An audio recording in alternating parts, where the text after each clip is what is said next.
Hi, everyone. If you would have said anything to me 2 months ago that I'd be making a video like this, I would have thought you were crazy. But life has a way of changing your plans. And so this is about my wife. We're about to celebrate our 30th anniversary next Monday. And these are my family. And on October 6th, my wife Leanne, she had been having headaches for several months. Had some nausea a couple times. Decided to go to urgent care. Urgent care, they don't have any diagnostic things. They sent us over to the emergency room at Delnor Hospital in Geneva, Illinois. We got there. They did a CT scan. They found something. Then they did an MRI. They immediately contacted Central DuPage Hospital in Winfield, as they have a lot more resources there for neurology. They have a neuro ICU there. And we meet with one of the surgeons there, and he's walking us through the MRI. It's this mass that they found on her cerebellum on the left side. So until they really get in there and take part of it out as much as they can safely, they don't really know what it is. There's speculation as to what it could be. They don't know. And this is on the morning of October 7th. We talked to the doctor. Surgery was scheduled for October 8th.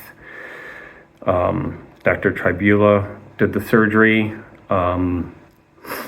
She pulled us into a consultation room, my family, me and my kids. And she proceeded to tell us that she believed it was a glioma, but didn't know grade or anything. And just glioma's bad in and of itself. So one of those things that was causing the headaches was the mass that was in her cerebellum had pushed into her ventricles and was preventing the spinal fluid from coming down. So she had the fluid built up in her ventricles, which was causing the headaches and nausea. They put in an EVD to drain, which is an external ventricular drain. It's just to help get that fluid out of there. Spent the next almost week in the hospital. She finally was able to come home on October. Sorry, I'm referring to my notes because everything's just been a little crazy. She came home on the 14th of October. So spent about the next week just trying to recover, being in neuro ICU. They're in like every hour doing cognitive tests, motor skills tests. She was doing, all things considered, doing really well. And October 21st, she had a CT scan, another CT scan. October 22nd, another MRI, which brings us to October 23rd. We had a couple of appointments with Northwestern, their oncologist there, Dr. Katari, and then had an appointment a little bit later with Dr. Andruska. Dr. Katari proceeded to tell us that they were 99.5% sure it was glioblastoma.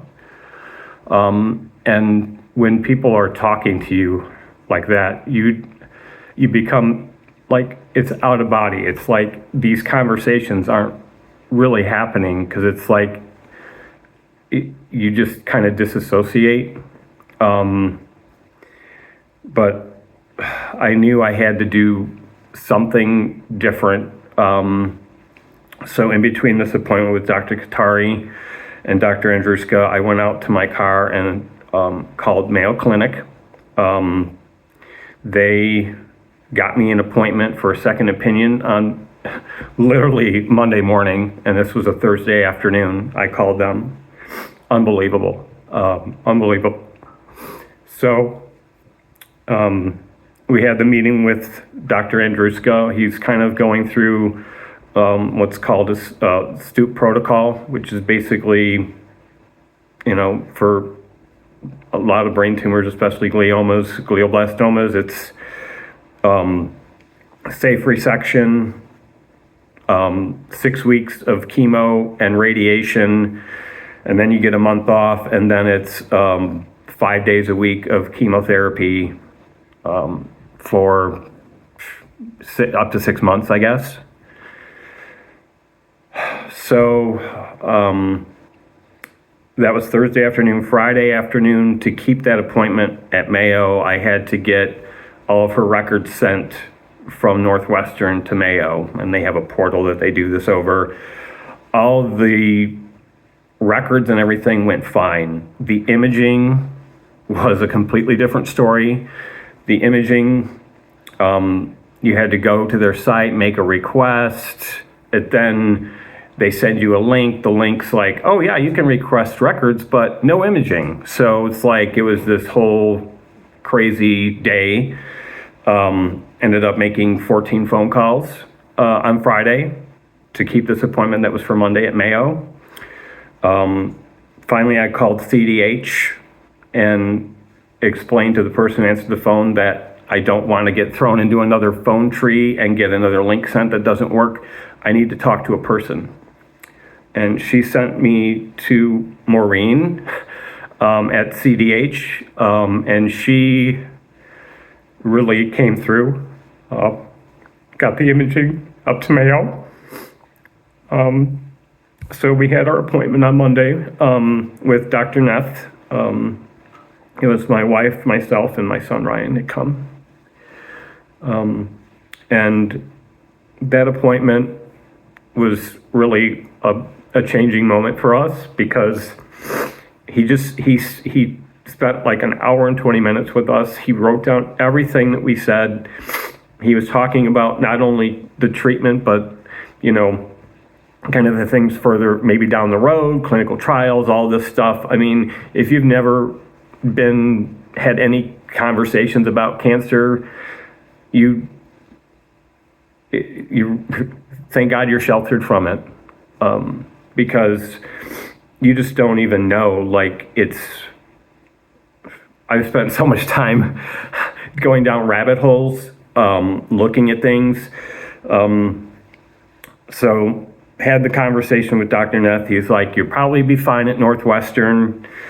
And there was just something in that conversation and the previous conversations with the folks at Northwestern, and it just felt right to go to Mayo. And if it was an extra 1% chance of having a better outcome, I was going to do it.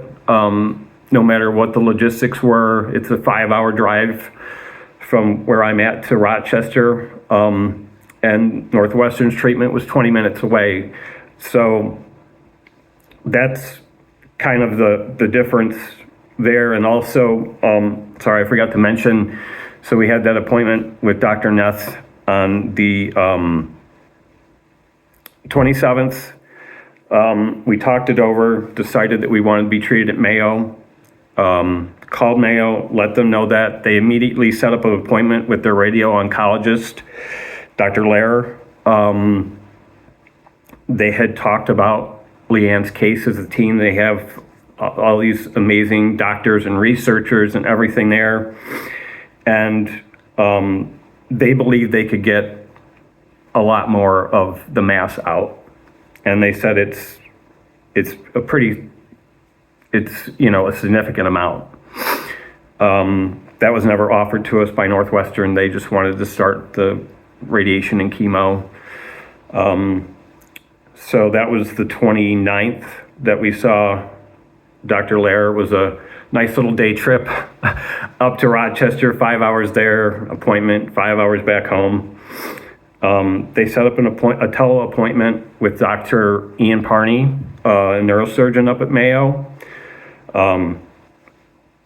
He is an amazing guy, amazing surgeon. He's one of the people, the surgeons, if they have something going on, he's the one they go to. He described the whole surgery, how these techniques that they have, with the imaging and the computer-aided things and the intraoperative MRIs that they do during the surgery. They put the tumor under contrast. They understand what's the tumor, what's bad tissue or brain tissue. So that was on Friday. We just weren't sure. Going through a second brain surgery in a month was not something you want to even think about. But they said it would be a lot better, would help with the radiation and chemo, be a little bit more effective on a smaller target. We spent the weekend talking about it, praying about it. And my wife, she's the toughest person I know. She decided to go through with it. And so we called on Monday. They said, we could have the surgery on Wednesday, but they needed to know Monday morning. So we called Monday morning. Ended up having to go up Monday afternoon because they had to do an MRI to kind of do reference points, see what was going on with the mass. It had gotten a little bit bigger since the initial surgery. So November 5th, Dr. Parney went in and did, it was another 5-hour surgery. And, I was actually, my daughter Meredith, she had come up with us. And after the surgery was over, he pulled us into a room, and I just looking at his face, I knew it had gone fairly well. He believed he had gotten at least most of it out. But it's, you don't want to cut too much, obviously. Surgery, they wrapped it up about 3 or 4 in the afternoon. Unbelievably, Leanne was pretty darn good. Motor skills were good. Talking, got up, was walking the next morning. And she was able to actually come home on Friday. So not even 48 hours after the surgery, she was back home. And during this whole time, I'm just going down rabbit holes, trying to research things. There's so much out there now, and just praying about everything. And I think it was this past Friday night, I saw an interview with Dr. Pat Soon-Shiong, and he was talking about the IL-15 and the, it's been approved, but only for bladder cancer. And he believes that this is a game changer and thinking about treating cancer differently. And that really resonated with me because I kind of want to stay on offense. She just did the second surgery, and I don't know why we're so happy to just kind of wait and see this reactive medicine that we have. Here we're going to bombard you with radiation chemotherapy, bomb your immune system out, and then just wait for it to come back. I can't believe that that's the best way to do this. And I think Dr. Pat, it makes a lot more sense to me that we go after kind of the root cause of everything, which is your immune system. And even the oncologists I've talked to, yeah, it's about the immune system. Like, how do we strengthen that? How do we get our bodies to, lower the shield that the cancer puts around itself and it keeps multiplying? How do we interrupt that? How do we change the environment? How do we stop it? And the things that Dr. Pat was talking about, it makes so much sense to me. I know he's got these clinical trials. I've seen that there's been 5 patients that have had this treatment, and it's either completely under control or all but gone. When you're in the situation, you're looking for a lifeline. And this, I believe, is an incredible opportunity to change not just the people who've had this this treatment done, but I believe this could be a game changer for millions of people around the world. And I would just ask if I could get some help. I don't know who's going to see this. I don't. President Trump, Secretary Kennedy, Health and Human Services. There's people out here every day going through this. And when you have something and you see something that makes sense and people are having success and aren't getting the toxic chemicals and radiation put on you, I've got to believe that we've got to change. We've got to change our thinking. This thing has been around for like 10 years, when Dr. Pat started this with bladder cancer, and it finally got approved last year. Like the red tape and all that, like when are we going to change our mindset? When are we going to be proactive and try to knock things down with things that work? Our immune system. Your immune system kills cancer all the time until you maybe get a little older or you're immune compromised, and then it sneaks in and it just keeps growing and growing. And I just think we have to do things a different way. So I don't know if you'll ever see this President Trump. I don't know if Secretary Kennedy will ever see this. But we need help. The FDA, we need help because she's everything. She's given me a great family. She's done everything. We just need help. So, and I do want to thank a lot of people out there who've done all this research for everything, like all these things out on the internet, PubMed, huge rabbit hole, but these things, they give you hope. Do I know if antiparasitics work? I don't know. But it's maybe another avenue to try. But I would much rather go down the hole with Dr. Pat and see what happens, just because it looks like it's been successful. But I do want to thank all these people, because doing this research is what led me to seeing what Dr. Pat had to say. So, I've had a blessed life. I have amazing family and friends. And everybody's been just incredible during this whole thing. And I want to thank everybody. And I especially want to thank Lori Mills.